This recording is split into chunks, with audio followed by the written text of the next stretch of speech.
Ito mga kaisunan, ang mushroom. Ang lalaki ng mushroom dito. Mga kaisunan. Ang laki. Pwede nang gawin tayo. Okay. Yan ang ulam namin for today. Mushroom. Igigisa ko siya mamaya. Haluan ko siya ng malunggay. Ito. Gininito ko. Okay, sige yan. Lagyan natin ang ating mushroom. Igisa na natin.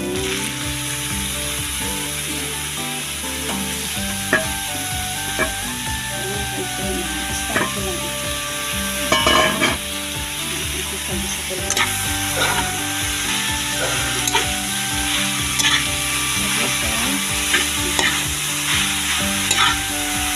Tapos, hanggang natin sila ganun sa water.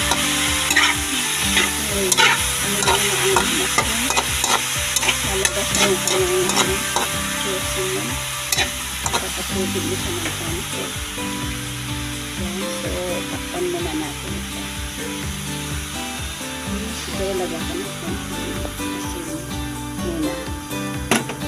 Lagyan ko ng konting salt.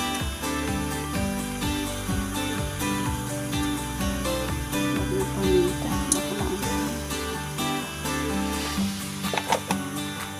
Okay, takpan na lang. Ito mga kaisunan, kumukulo na siya.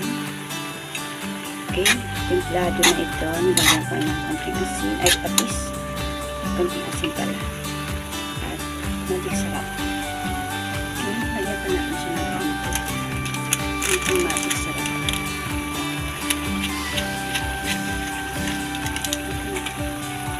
And then, lagay ko na ito ang ating malunggay.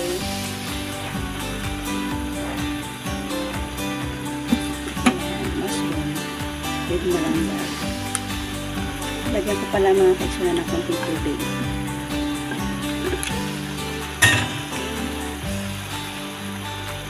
Konting halo-halo. Para maluto yung malunggay. Ibisa ko lang ito mga kaisunan.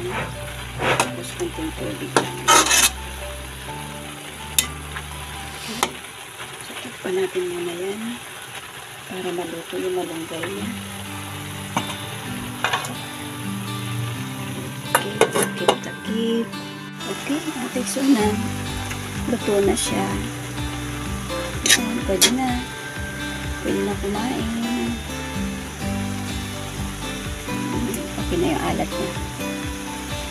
Okay na, ito na yung ating mushroom with malunggay.